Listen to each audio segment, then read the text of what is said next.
Yohanes pasal 19. Lalu Pilatus mengambil Yesus dan menyuruh orang menyesah dia. Prajurit-prajurit menganyam sebuah mahkota duri dan menaruhnya di atas kepalanya. Mereka memakaikan dia jubah ungu, dan sambil maju ke depan, mereka berkata, "Salam, hai Raja orang Yahudi." Lalu mereka menampar mukanya. Pilatus keluar lagi dan berkata kepada mereka, "Lihatlah, aku membawa dia keluar kepada kamu, supaya kamu tahu bahwa aku tidak mendapati kesalahan apapun padanya." Lalu Yesus keluar, bermahkota duri dan berjubah ungu. Maka kata Pilatus kepada mereka, "Lihatlah manusia itu." Ketika imam-imam kepala dan penjaga-penjaga itu melihat dia, berteriaklah mereka, "Salibkan dia, salibkan dia." Kata Pilatus kepada mereka, "Ambil dia dan salibkan dia, sebab aku tidak mendapati kesalahan apapun padanya." Jawab orang-orang Yahudi itu kepadanya, "Kami mempunyai hukum dan menurut hukum itu ia harus mati, sebab ia menganggap dirinya sebagai anak Allah." Ketika Pilatus mendengar perkataan itu, bertambah takutlah ia. Lalu ia masuk pula ke dalam gedung pengadilan dan berkata kepada Yesus, "Dari manakah asalmu?" Tetapi Yesus tidak memberi jawab kepadanya. Maka kata Pilatus kepadanya, "Tidakkah engkau mau bicara dengan aku? Tidakkah engkau tahu bahwa aku berkuasa untuk membebaskan engkau dan berkuasa juga untuk menyalibkan engkau?" Yesus menjawab, "Engkau tidak mempunyai kuasa apapun terhadap aku, jikalau kuasa itu tidak diberikan kepadamu dari atas. Sebab itu dia yang menyerahkan aku kepadamu lebih besar dosanya."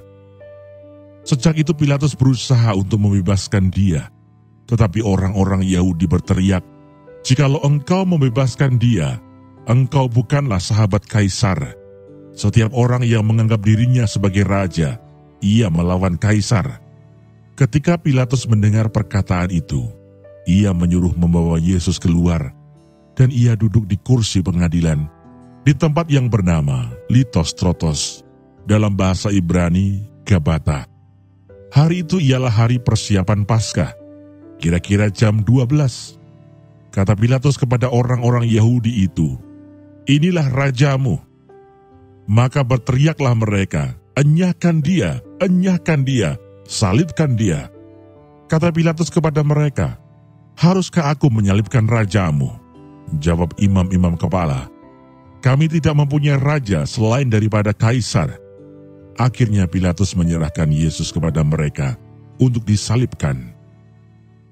Yesus disalibkan. Mereka menerima Yesus sambil memikul salibnya. Ia pergi keluar ke tempat yang bernama Tempat Tengkorak, dalam bahasa Ibrani, Golgota. Dan di situ ia disalibkan mereka. Dan bersama-sama dengan dia disalibkan juga dua orang lain, sebelah menyebelah. Yesus di tengah-tengah, dan Pilatus menyuruh memasang juga tulisan di atas kayu salib itu, bunyinya, "Yesus orang Nazaret, Raja orang Yahudi." Banyak orang Yahudi yang membaca tulisan itu, sebab tempat di mana Yesus disalibkan letaknya dekat kota, dan kata-kata itu tertulis dalam bahasa Ibrani, bahasa Latin, dan bahasa Yunani. Maka kata imam-imam kepala orang Yahudi kepada Pilatus, "Jangan engkau menulis Raja orang Yahudi, tetapi bahwa ia mengatakan, 'Aku adalah Raja orang Yahudi.'" Jawab Pilatus, "Apa yang kutulis tetap tertulis." Sesudah prajurit-prajurit itu menyalibkan Yesus, mereka mengambil pakaiannya, lalu membaginya menjadi 4 bagian, untuk tiap-tiap prajurit 1 bagian, dan jubahnya juga mereka ambil. Jubah itu tidak berjahit, dari atas ke bawah hanya 1 tenunan saja. Karena itu mereka berkata seorang kepada yang lain, "Janganlah kita membaginya menjadi beberapa potong, tetapi baiklah kita membuang undi untuk menentukan siapa yang mendapatkannya. Demikianlah hendaknya supaya genaplah yang ada tertulis dalam kitab suci. Mereka membagi-bagi pakaianku di antara mereka, dan mereka membuang undi atas jubahku." Hal itu telah dilakukan prajurit-prajurit itu.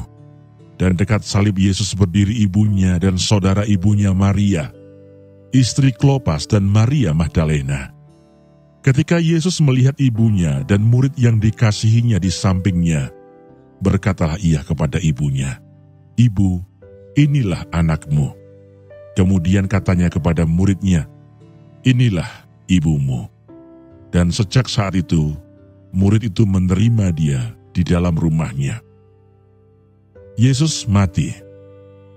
Sesudah itu, karena Yesus tahu bahwa segala sesuatu telah selesai, berkatalah ia, supaya genaplah yang ada tertulis dalam kitab suci, "Aku haus."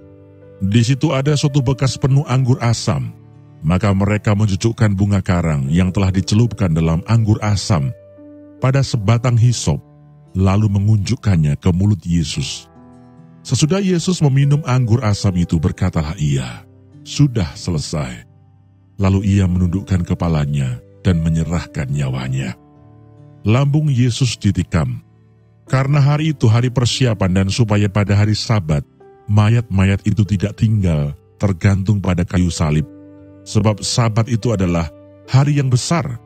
Maka datanglah orang-orang Yahudi kepada Pilatus dan meminta kepadanya supaya kaki orang-orang itu dipatahkan dan mayat-mayatnya diturunkan.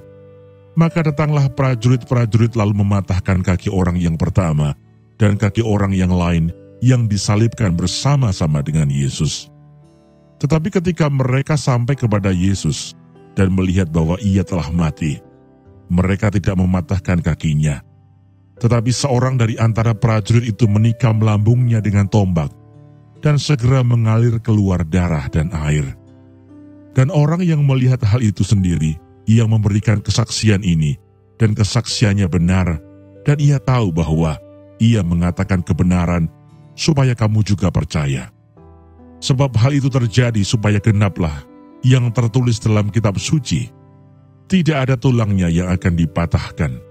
Dan ada pula nas yang mengatakan, mereka akan memandang kepada dia yang telah mereka tikam. Yesus dikuburkan. Sesudah itu Yusuf dari Arimatea, ia murid Yesus, tetapi sembunyi-sembunyi karena takut kepada orang-orang Yahudi, meminta kepada Pilatus supaya ia diperbolehkan menurunkan mayat Yesus. Dan Pilatus meluluskan permintaannya itu. Lalu datanglah ia dan menurunkan mayat itu. Juga Nikodemus datang ke situ. Dialah yang mula-mula datang waktu malam kepada Yesus. Ia membawa campuran minyak mur dengan minyak gaharu, kira-kira 50 kati beratnya. Mereka mengambil mayat Yesus, mengapaninya dengan kain lenan, dan membubuhinya dengan rempah-rempah menurut adat orang Yahudi bila menguburkan mayat. Dekat tempat di mana Yesus disalibkan, ada suatu taman, dan dalam taman itu ada suatu kubur baru, yang di dalamnya belum pernah dimakamkan seseorang. Karena hari itu hari persiapan orang Yahudi, sedang kubur itu tidak jauh letaknya, maka mereka meletakkan mayat Yesus ke situ.